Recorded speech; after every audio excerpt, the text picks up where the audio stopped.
네, 오늘 우리에게 주어진 하나님의 말씀은 구약성경 시편 46편에 있는 말씀과 또 신약성경 복음서 가운데 마가복음 4장에 있는 두 말씀을 가지고 함께 은혜를 받기를 원합니다. 우리가 정신없이 살아가면서 무엇을 바라보며 살아가는지, 무엇을 추구하면서 살아가는지, 나는 올바른 삶을 지금 살고 있는지 가끔 가다가 스스로에게 그런 질문이 생길 때가 있습니다. 여러분들 어떻게 그런 질문을 받게 되면 어떻게 생각을 하십니까? 그런 질문을 누가 나에게 한 적은 아마 없을 겁니다. 이런 질문은 대부분 보면 스스로 내가 지금 뭐 하고 있는가? 내가 잘 살아가고 있는 건가? 내 삶이 정말 가치 있는 삶을 살아가며 누구보다도 우리 자녀들에게 내가 어떤 존재로 어떤 모습으로 비추어지는가 뭐 등등 이런 자기를 다시 돌아보는 그러한 질문들을 할 때가 있을 겁니다.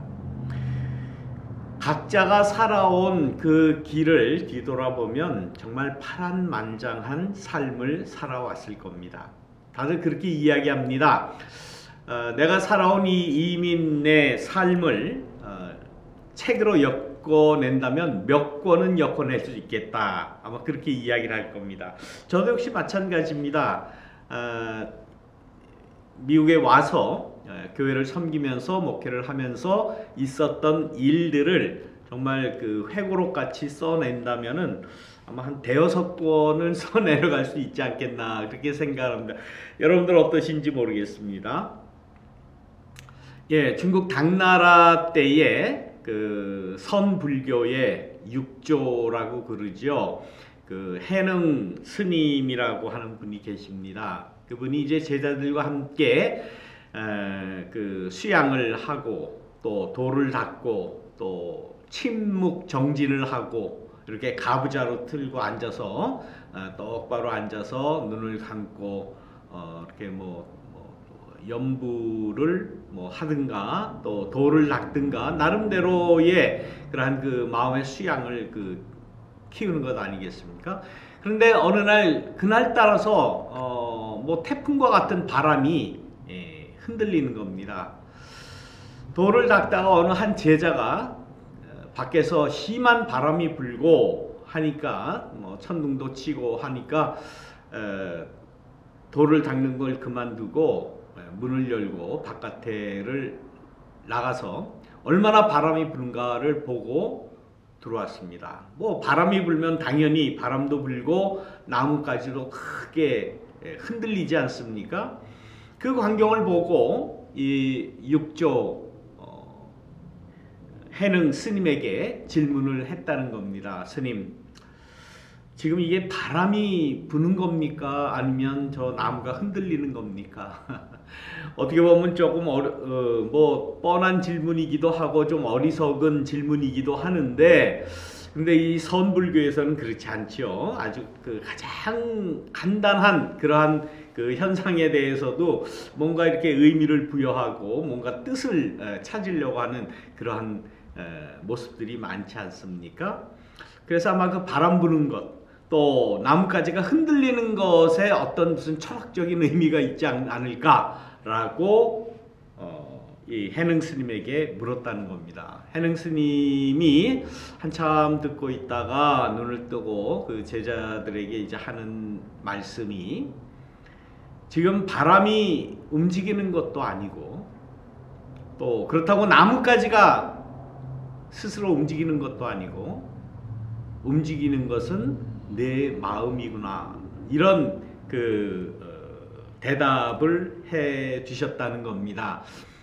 선문답이라고 그러죠. 선불교에서 나온 그러한 문답들을 선문답 이제 그렇게 이야기를 하는데 모르겠습니다. 거기 그 안에 무슨 높은 그러한 철학적인 그러한 해석이 있는지는 잘 모르겠으나 이 해능의 말은 우리가 다시 한번 되새겨 볼 일이다 그렇게 생각을 하고 그 해능 스님의 말이나 이미 구약에 나오는 이 시편 46편에 있는 말씀이나 또 예수님께서 배를 타고 가다가 풍랑을 만나서 흔들리는 그 배에서 제자들에게 하신 이 말씀이나 어떻게 이렇게 일맥상통하는 이렇게 맥이 통하는 그러한 그 가르침이 있지 않겠는가 그렇게 생각이 듭니다. 비슷하지 않습니까?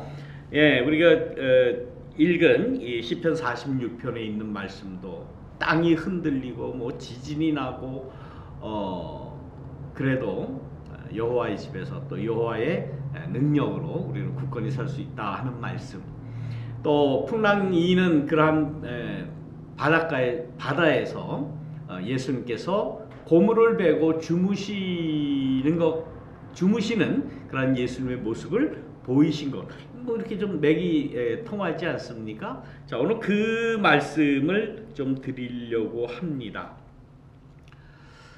제자들과 함께 예수님께서 배를 타셨어요. 그 배를 탔다 하는 것은 배가 흔들리면 배만 흔들리는 것이 아니라 제자들이 흔들리죠. 흔들린다라고 하는 것을 좋아할 사람은 아마 별로 없을 것 같아요. 사람은 기본적으로 이렇게 안정된 것을 원하죠. 그래서 차분하게, 캄하게 지내는 것을 누구나 좋아합니다. 그것을 위해서 또 노력도 하고요.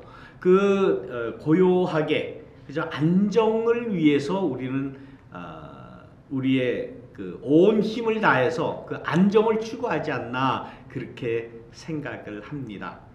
그래서 절대로 어려운 일이 없게 하기 위해서 우리는 뭐 여러 가지 그러한 그 경제적인 또 정치적인 사회적인 그러한 그 형법적인 그러한 그 제도를 우리가 누리죠. 그래서 안정하는 것이 최고예요.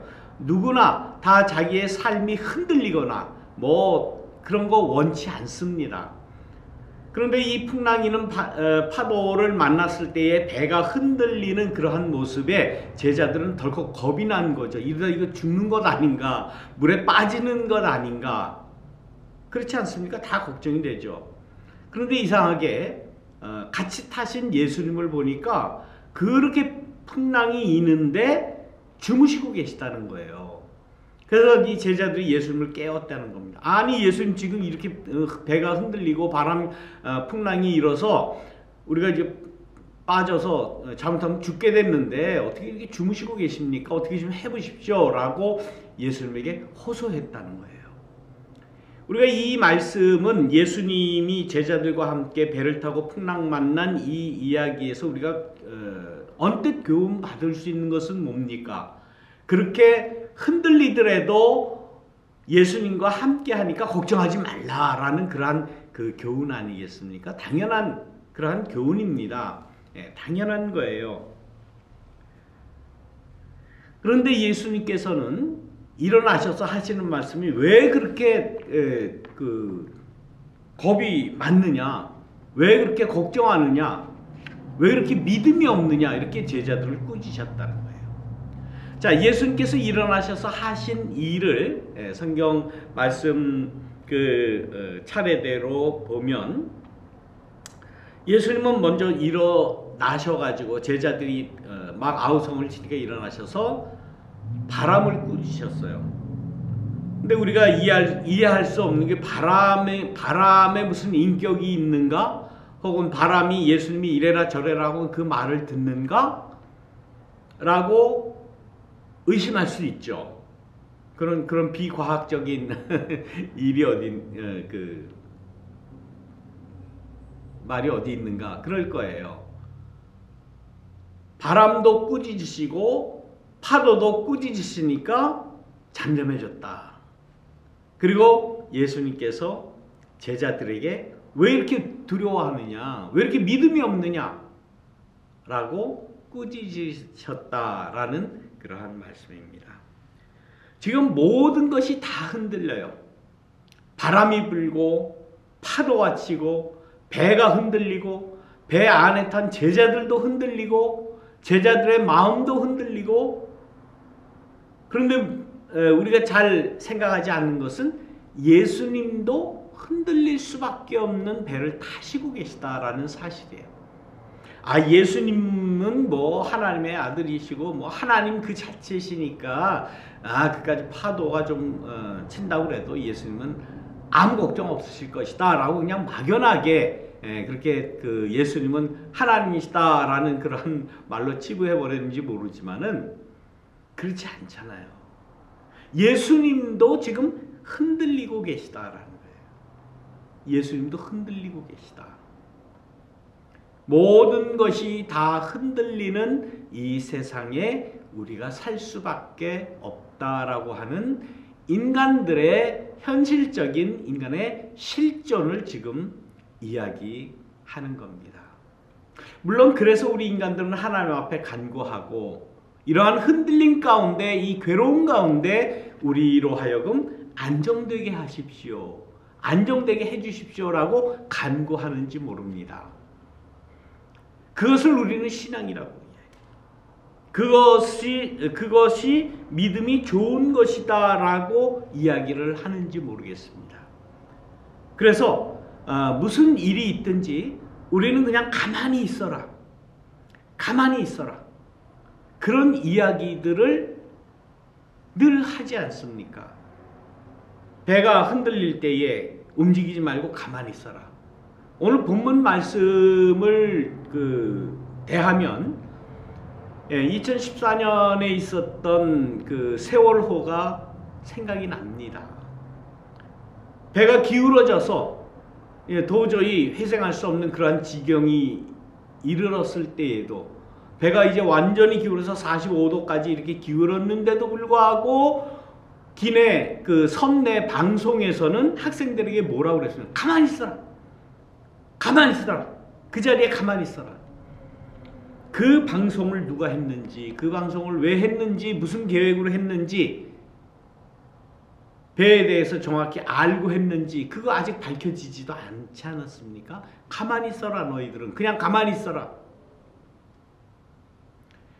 이 가만히 있으라고 하는 이러한 생각 혹은 논리에는 기존의 것을 그냥 그대로 수구하고 싶은 그러한 수구적인 그러한 심리가 깔려 있는 것 아닙니까?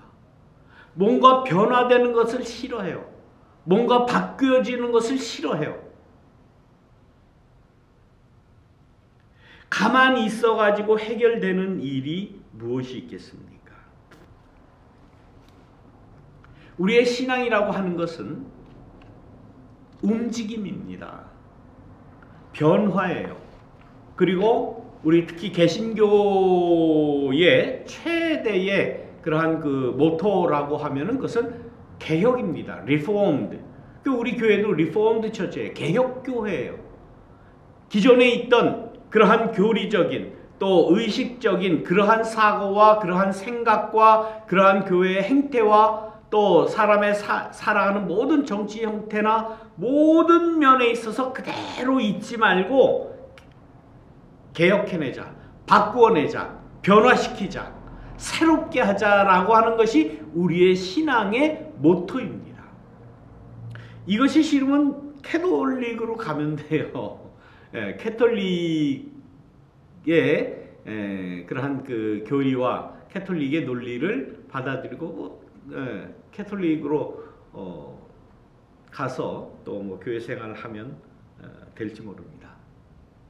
우리가 사는 이 이민의 삶이라고 하는 것도 와서 목표가 대부분 다 같은 목표 아닙니까? 뭐 여러 가지가 있지만 오늘 말씀에 이렇게 포커스를 두고 생각을 하면 어떻게 하면 안정된 삶을 살까? 어떻게 하면 안정된 내 집을 소유할 수 있을까? 안정된 비즈니스를 가지고 안정된 직장에서 안정된 노후를 내가 보장받을 수 있을까라고 하는 것이 우리 한인 이민자들의 아마 최고의 목표가 아닌가 생각을 합니다. 가만히 있어라. 가만히 있어라.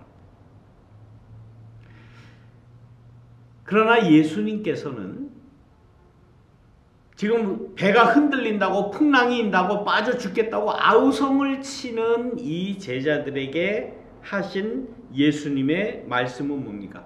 그런 상황에 대해서 꾸짖으시는 거예요. 이런 상황이 있으면 안 된다. 그것이 자연적인 상황이든 제자들의 마음, 인간의 마음이나 인간의 자세가 그렇든 가만히 있으면 안 된다. 뭔가 변화돼야 된다. 풍랑이 있는 것, 이건 자연적인 현상이니까 난 어쩔 수 없어. 물론 인간이 어쩔 수 없죠. 그러나 예수님의 의지는, 예수님의 신앙은 그 바람도 꾸짖을 수 있는 그러한 용기라고 할까요? 변화에 대한 추구라고 할까요? 그런 마음이 있었다라고 우리는 받아들일 수밖에 없는 거예요. 파도가 일어나는 것, 인간의 힘으로 어떻게 그걸 막습니까? 못 막아요. 그렇기 때문에 지금 예수님 자체도 그 흔들리는 풍랑이는 파도가 치는, 그래서 잘못하면 빠져 죽을 수도 있는 그러한 배를 타고 흔들릴 수밖에 없지만은, 그러나 예수님께서는 어떻게 보면 편안한 마음으로, 어떻게 보면 초연한 그러한 어떻게 보면 간직함을 잃지 않으셨다라고 볼 수가 있는 것 아니겠습니까? 오래 전의 이야기입니다.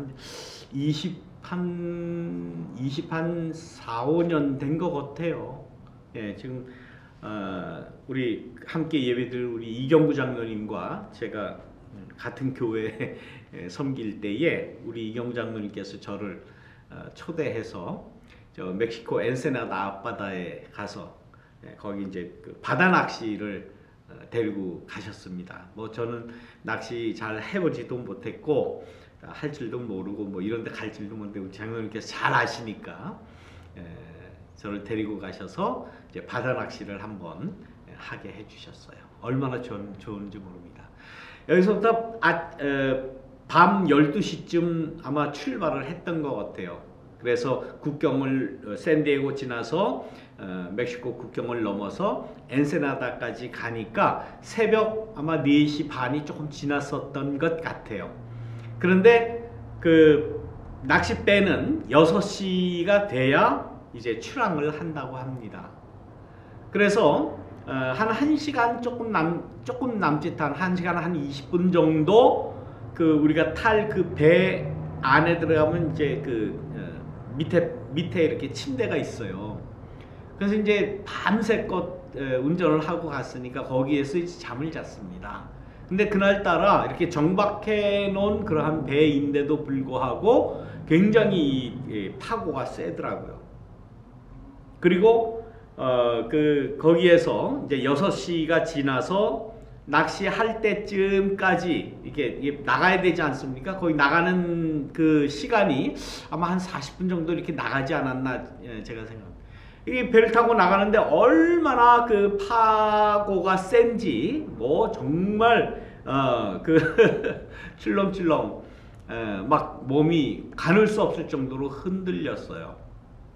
근데 제가 물론 피곤해서 그러겠지만 그 가운데 제가 잠을 잤다는 것 아닙니까? 네. 그 잠을 자는데 얼마나 꿀잠을 잤는지 몰라요. 그러면서 자면서 아유 날 이렇게 흔들어지니까 너무 좋다. 조금 더 움직여도 난 좋겠다라고 생각을 했습니다.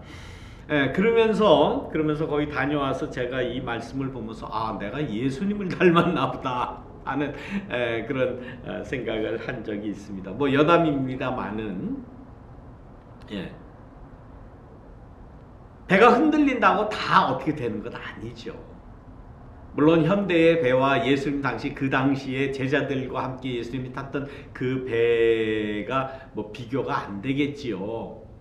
그러나 아무튼 그 흔들리는 배 안에서도 예수님은 몸은 흔들릴지언정 마음은 흔들리지 않았다라는 거예요.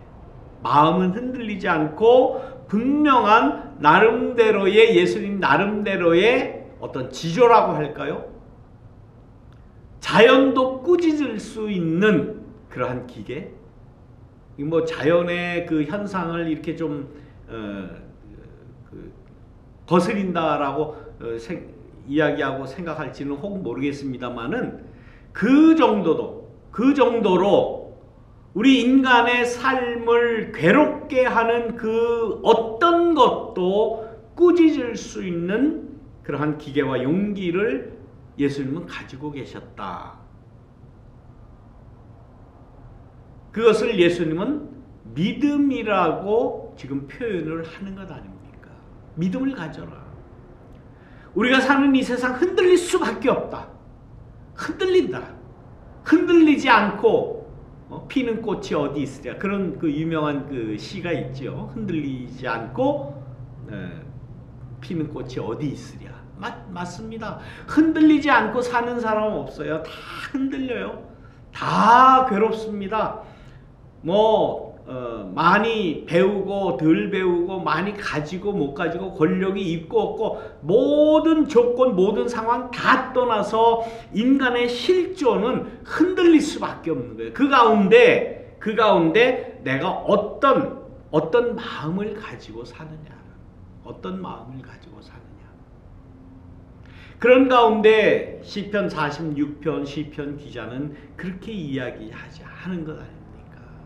하나님이 나와 함께 하시니 하나님이 나로 하여금 흔들리지 않게 여호와의 집에 내가 거할 수 있도록 해주신다. 하나님만 믿으면 하나님의 그 진실한 그러한 마음만 내가 가지면 내가 흔들리지 않고 영원히 굳건하게 설 수 있다라고 하는 그러한 믿음 아닙니까? 예수님의 믿음 바로 그런 것 아니겠어요? 예수님의 육신도 흔들리고 있어요. 만약에 그 배가 뒤집어진다면 예수님도 물에 빠지셨을 거예요. 그러나 일어나셔서 바람을 꾸짖으시고 파도를 꾸짖으시고 흔들리는 이 제자들에게 왜 이렇게 믿음이 없느냐? 왜 이렇게 겁이 많으냐? 왜 이렇게 두려워하느냐? 겁먹지 마라. 그런 꾸짖음을 통한 교훈을 예수님께서는 해주셨다라고 하는 그런 말씀입니다. 누구나 다 흔들립니다.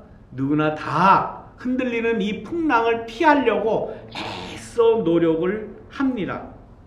그러나 우리가 해야 될 것은 그 흔들리는 풍랑, 흔들리는 세파 이런 것에서 어떻게 내가 헤어날 수 있을까? 그냥 노심초사하는 것. 우리가 노심초사한다고 해결되는 것이 무엇이겠습니까? 없어요. 시편 기자는 우리에게 이야기합니다. 예수님께서는 우리에게 말씀하십니다. 흔들릴 수밖에 없다. 그러나 바람도 꾸짖을 만한, 파도도 꾸짖을 만한 그러한 믿음과 용기를 가져라. 흔들리는 것에 너무 두려움 갖지 마라. 사람은 다 흔들린다. 다 괴롭다. 그러나 중요한 것은 내 마음이, 내 의지가 하나님의 뜻을 가지고 있느냐? 예수님의 이러한 마음을 내가 가지고 용기 있게 살아가느냐? 그것이 문제다라고 예수님께서는 말씀을 하시는 것 아니겠습니까?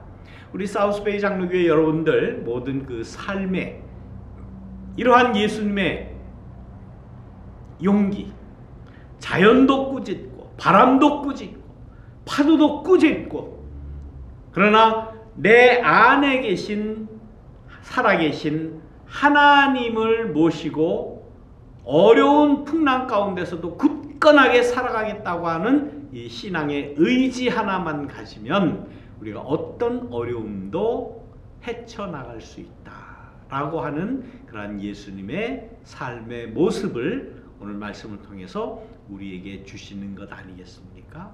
지금 여러분들의 마음이 괴롭습니까? 또 여러 가지 일들로 인해서 흔들리고 계십니까? 어떻게 하면 안정할까? 어떻게 하면 이 어려움에서 헤어날 수 있을까? 거기에만 전전긍긍하십니까? 해답은 말씀 안에 있다고 생각합니다.